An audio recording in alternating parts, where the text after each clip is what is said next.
Ma'am दारू, drugs या किसी भी प्रकार का नशा वो कितना इफेक्ट कर रहा है आपकी सेक्सुअल लाइफ को?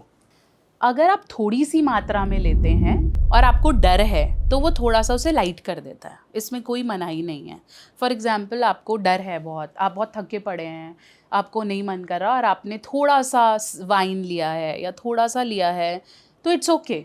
बट अगर आप उसे बहुतायत मात्रा में लेते हैं या उससे इसलिए ले रहे हैं कि मैं आज कर पाऊँगा, तो वो नुकसान कर रहा है। अल्कोहल, ड्रग्स, वेप्स, वेप्स भी मैम वेप डेफिनेटली। का तो बहुत ट्रेंड आ चुका है इस टाइम मार्केट में और हर बच्चे के पास है। मतलब एक 28 साल वाले बंदे भी नहीं होगा, 18 साल के लौंडे पे जरूर हो। और लोगों को ये लगता है कि सिगरेट से सेफ होता है वेप। जिम में वेप कर रहे हैं लोग, हाँ, बिल्कुल। एक्सरसाइज कर रहे हैं और वेप बिल्कुल कर रहे हैं। बिल्कुल कर रहे हैं, बिल्कुल कर रहे हैं, मेट्रोज में कर रहे हैं लोग। किसी को ऐसे लोग, ये सबसे बड़ा मिथ है दैट वेप इज सेफर। मुझे किसी ने उस दिन बोला, भाई जब से मैंने ये लिया है ना, मेरी तो सिगरेट छूट गई है, मैं तो एक भी नहीं लेता, अब तो इसमें ही ठीक लगता है और देख मेरी हेल्थ का भी नुकसान नहीं हो रहा। उससे कोई ये नहीं बता रहा ये उससे ज़्यादा खतरनाक है, इससे अच्छा तो सिगरेट पी ले। सही बात है।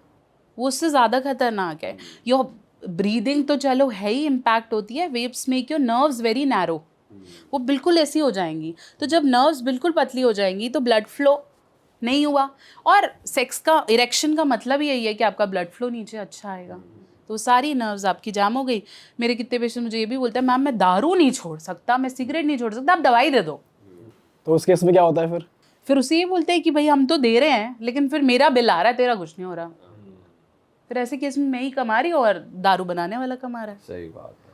तो अल्टीमेटली लाइफस्टाइल चेंजेस तो हैं, हर केस में है, हर कंडीशन में है।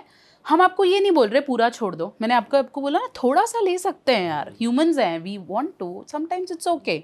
पूरा मना नहीं करना, लेकिन करना डॉक्टर ही मना करेगा और कोई से तो मानने से रह लो, ठीक है। तो अगर आपको इसलिए आप इसलिए पी रहे हो कि ये क्योर करता है, तो वो नहीं करता।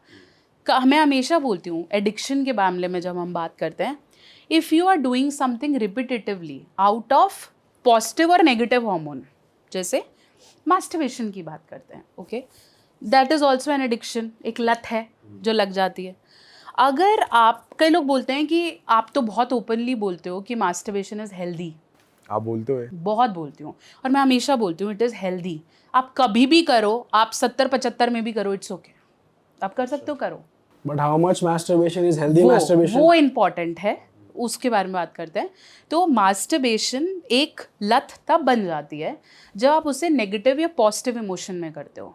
पॉजिटिव इमोशन में कब, तेरा भाई खुश है, ठीक है, अकेला है, घर पे कोई नहीं है। नेगेटिव इमोशन में कब, जब वो इरिटेटेड है, उसे गुस्सा निकालना है, ठीक है, वो आज उसके पेरेंट्स ने बहुत डांटा, वो गिल्ट में है, उसने अपनी बंदी से बोला, उसने मना कर दिया, उसने अपनी बीवी से बोला वो उतनी जा सो जा, तो अब वो क्या है, he is agitated, he is angry, he is feeling alone, he is feeling empty. तो ऐसे टाइम पे जब भी आप कुछ करते हो तो अगली बार आपका ब्रेन यही रिस्पॉन्स देता है कि अब तू फिर नेगेटिव हो रहा है, वही कर ले, क्योंकि वो सेटिस्फेक्शन देता है।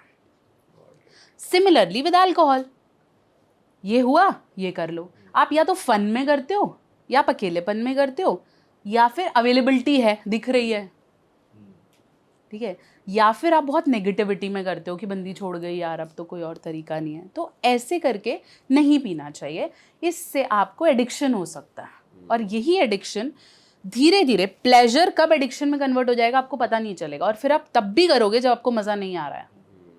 ये गलत है। फिर आप करोगे और बोलोगे मेरे को नहीं करना है, मैं नहीं करना चाहता, मुझे वीकनेस फील हो रही है, आप फिर भी करने लगोगे। और रिपीटेटिव मास्टरबेशन इज अ सिन। एक बार, फिर 2 बार, फिर 3 बार, फिर वो गलत है। ओके, करो, खुश रहो, इट्स ओके। ये हम एक दिन में बात कर रहे हैं कि रेपिटेटिव जो एक दिन रेपिटेटिव में एक करते टाइम हैं पे लोग? करते हैं लोग, एक एक बार में 3-3, 4-4 बार कर रहे होते हैं, जैसे पता नहीं को लॉटरी निकल आई है घर पे अकेला है तो वो बहुत गलत है। हाँ, आप हफ्ते में 2 बार करना चाहते हो, 3 बार करना, खुशी से करो ना, कि okay I am exploring my body, I am loving my body. 25-26 के बाद सबकी नीड्स हैं, जो मना करता है वो फिर अलग ही जोन का है, बट 25-26 के बाद सबकी नीड्स है। और अगर लोग 32 में शादी कर रहे हैं तो वो क्या करेंगे, मानो ना मानो यही कर रहे हैं, ठीक है। 45 के बाद wives are mostly not competent to do it, और रिस्पॉन्सिबिलिटी है अंदर, फिर वो क्या करेंगे, एक्स्ट्रा मैरिटल तो नहीं करेंगे ना, हर कोई तो नहीं करेगा, तो फिर यही कर रहा है। तो इसके बारे में एक्सेप्टेंस क्यों नहीं है? कर तो सभी रहे हैं, नहीं कर रहे तो वाइफ से करवा रहे हैं, कर तो यही रहे हो, फिर उसको गलत क्यों मान रहे हो?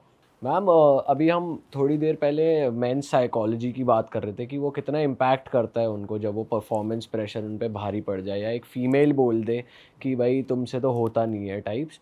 एंड इसमें एक और फियर रहता है लड़कों को कि ये एक चीटिंग का रीज़न बन जाएगा कि अगर मैं इसे खुश नहीं करूँगा तो कोई और कर देगा, फिर वो अपनी खुशी घर के बाहर ढूंढेगी।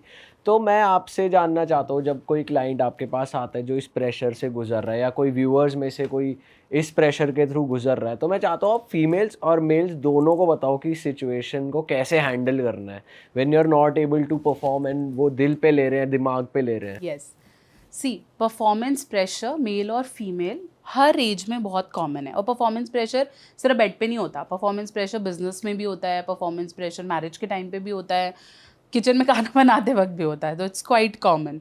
सो परफॉर्मेंस प्रेशर अगर आपके पार्टनर को है तो आपको 3 सिग्नल्स मिलेंगे। सबसे पहले वो डिले करने की कोशिश करेगा कि रुकते हैं फिर कर लेंगे, या अभी सही समय नहीं है, और आई एम नॉट रेडी, है ना। दूसरा, अगर वो कर रहा है तो बहुत सारी प्रिपरेशंस करेगा। आपको ऐसा लगेगा कि वो बार बार वॉशरूम जा रहा है या बार बार पोजीशन बदलने की कोशिश कर रहा है, बार बार कपड़े चेक कर रहा है, तो he might be has different idea कि कुछ होने वाला है। Third, when he is doing it very early, जैसे बहुत जल्दी जल्दी निपटाना है, ठीक है। तो ये 3 बेसिक साइंस हैं जहाँ पे आप समझ जाओ कि ही हैज़ सम प्रेशर, ठीक है।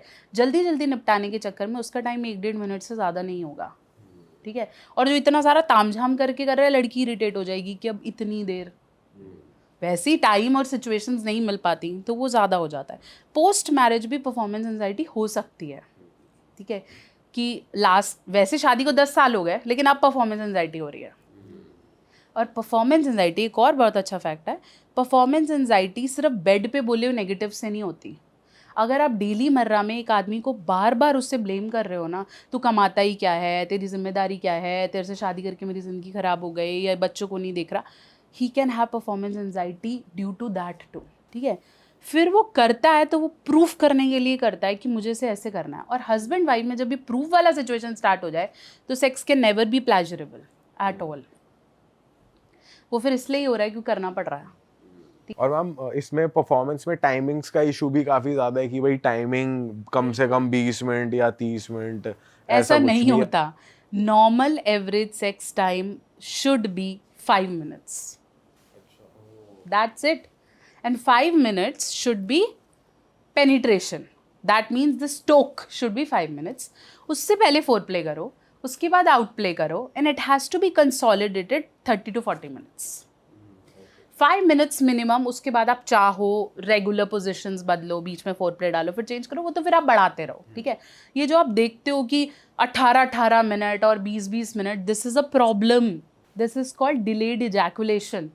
एक है अर्ली इजैकुलेशन, एक है डिलेड इजैकुलेशन। अर्ली इजैकुलेशन तब है जब आपका 1-1.5 मिनट से पहले हो जाए, ठीक है, उसमें इरेक्शन का भी कुछ रोल है। डिलेड इजैकुलेशन तब बोलेंगे जब 20-25 मिनट 30 मिनट हो गए और आप इजैकुलेट नहीं कर पा रहे और आपका पार्टनर कह रहा है भाई बस अब बहुत है। ऐसे मेल्स परेशान रहते हैं। क्यों? क्योंकि वो बहुत बार करते रहते हैं, उनका सर दुखने लगता है, शरीर दुखने लगता है, टांगें दुखने लगती हैं, लेकिन वो इजैकुलेट नहीं कर पाते। ये भी एक प्रॉब्लम है, और ये तब हो जाती है जब आप एक्सेसिव मास्टरबेशन करते हो।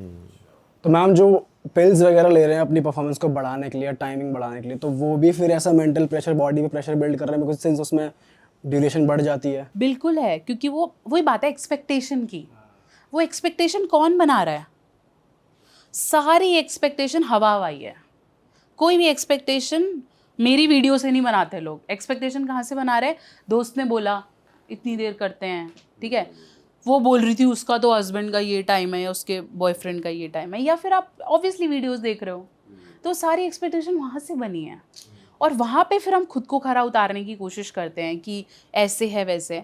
हम ऊपर से तो बोल रहे होते हैं कि हमारा बहुत बढ़िया है, हमारा बॉन्ड बहुत बढ़िया, पर अंदर अंदर हम खोखले होने शुरू हो जाते हैं कि हो तो नहीं पाता यार मेरे से, मैं बोल तो देता हूँ, हो तो नहीं पा रहा।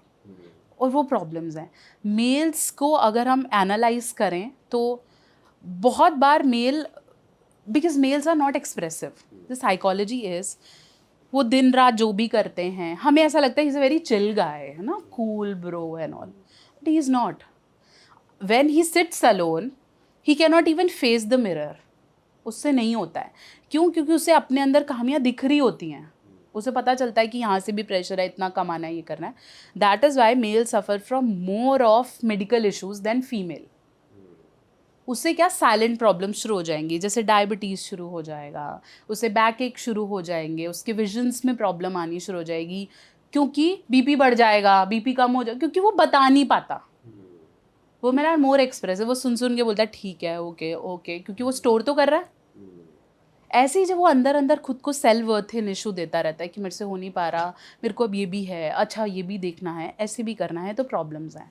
दूसरी एक और चीज़ है, when female pressurise them to do it today, आज ही कर लो, तो भाई उसकी तो सुबह पेमेंट आनी है, उसने तो सुबह रजिस्ट्री करानी है जाके, है ना, और रात को वो ये सोच रहा है कि यार अब करना तो पड़ेगा, नहीं तो गाली पड़ेगी.